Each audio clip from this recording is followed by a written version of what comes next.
Okay, this is a good game so far, and I know. There's plenty of things to be angry about. There's plenty of things to be excited about. I'm nervous about this offensive line. I think that there's times where they're going to have to leave guys one-on-one with Chris Jones. Sometimes it's going to have to be Blake Fisher. Sometimes it's going to have to be Shaq Mason versus any of these guys. I don't know if they make a switch there at some point. I mean, Shaq Mason has had a rough first half. That was a legitimate holding call. But boy, they've been able to run the ball at times. Mostly behind Titus Howard and Laramie Tunsil. Credit to Laramie Tunsil. But boy, this is a hell of a game. That Chiefs field goal drive where Will Anderson had the bogus roughing the passer touchdown or penalty. I mean, there were big throws by Mahomes. There were big sacks by the Texans. It ends up being a three-point drive. But for it to be 13-6 right now, really should be 13-9. I know Justin Reed I don't think he was probably offsides. I think he timed the snap really well. I know the rules officials, the officials looked at that, the rules analysts, but Kymie's got to make that. It's blustery there. It's windy. Texans get the ball to start the second half.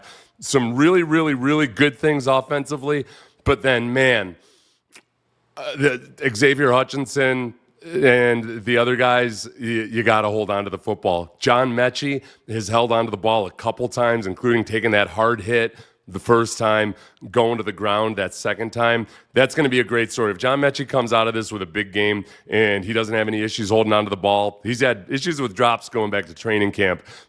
He needs to come up big today. And one of those other guys at some point, whether it's Xavier Hutchinson or somebody else, we haven't seen Dalton Schultz really get involved since that first series when it was really big.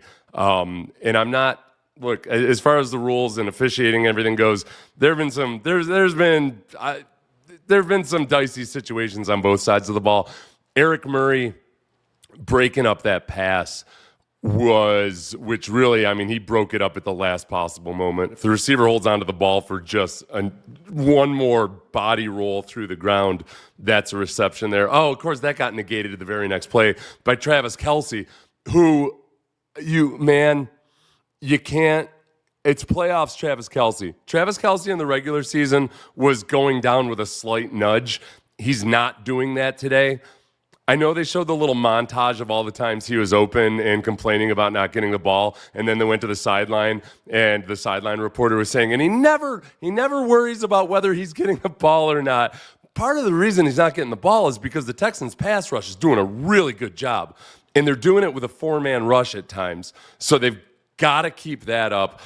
I feel like they might have squandered an opportunity, the Texans did in the first half, to really take advantage of Pat Mahomes looking rusty, because he started off completing less than 50% of his passes. He's back up to 7 for 13 for 114 yards, 8.8 yards per attempt. He's been sacked twice.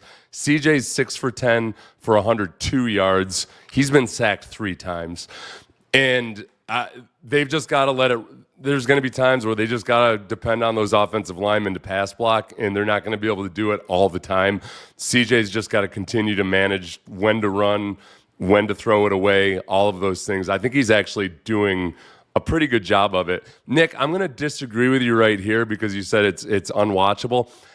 Leave aside some of the officiating whatevers. This has been a damn good game, man. This has been an exciting game. The score should be closer if Kymie makes that field goal, but they got to punch it in the end zone at some point. I'm encouraged by the way they're running the football. They're not really doing it down in the red zone, though. It's still a middle-of-the-field affair, and it's making it tough when they get down to the red zone. This last drive, man, they made it dicier than it needed to be because CJ took that sack, and then Shaq Mason got the holding call. Like, some of these self-inflicted wounds, they got to figure out a way to work through this. Maybe getting CJ out on the move a little bit more with some boots and whatnot can work in the second half. The opportunities for Nico over the middle seem to have been taken care of a little bit by the Chiefs adjusting defensively. And I think that has opened up some opportunities on the perimeter. The problem is that you've got to get guys like, Xavier Hutchinson was over the middle. Jared Wayne. Don't slip. Not allowed to slip. You're not gonna beat the Chiefs in Kansas City in the divisional round by slipping in moments like that. Stroud is visibly hurt. Yes. Who had the bright idea to put Shaq Mason back in? I'll be interested to see if that changes in the second half, because I know they were pointing out that on that one sack he was duped because there was a linebacker mugging. Yeah, you don't lose the guy. That's what the Chiefs and just about every other defense in the league does these days. They're going to mug up at the line of scrimmage, and you got to take care of business there. That was way too easy, and it was right up the gut. The pass protection, there's going to be issues in the second half still. They're outmanned in terms of physicality with some of those guys on the offensive line. If they can continue to and build on some of the Joe Mixon runs, I'll feel good about that. Mechie playing for his job. Yeah, that's true. Refs are already screwing up.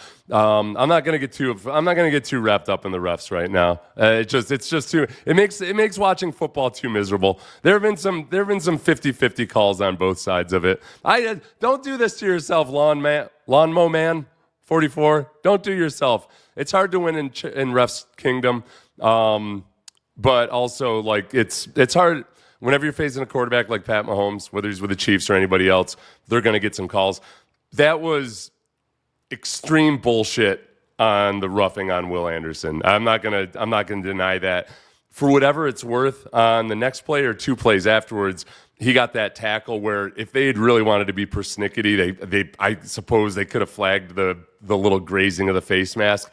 It would have been the biggest BS ever, but at least they let that go. But listen, it's 13-6. I would encourage you, don't get too wrapped up in the officiating right now. It should be 13-9. The Texans defense had a big letdown on that touchdown drive. You can blame the officials all you want. They had a chance to tackle Travis Kelce. They didn't. I believe that was Aziz that had the initial shot at him, and then Travis goes on to get 20 more yards, and then they let him waltz in on the scoring touchdown. So that's on them. You could have limited that. The defense came, man. I've almost forgotten. These two things seem like distant memories to me. The long kickoff return at the very beginning of the game, which led to a hell of a stand, just a hell of a stand by the Texans defense. But then I almost forgot about Chris Boyd shoving Frank Ross and whatever the hell that was. Somebody was saying that it might have been that they thought Chris Boyd was celebrating. I don't think so. By that point, I think they already knew that Chris Boyd had thrown his helmet down. Frank Bush looked kind of Frank Bush. That's a distant memory. But he looked upset. Oh shoot! It's almost time to go back to the game. Check in with me after the game, hopefully in a triumphant mode. But we'll see. Go no huddle. Somebody suggests. Perhaps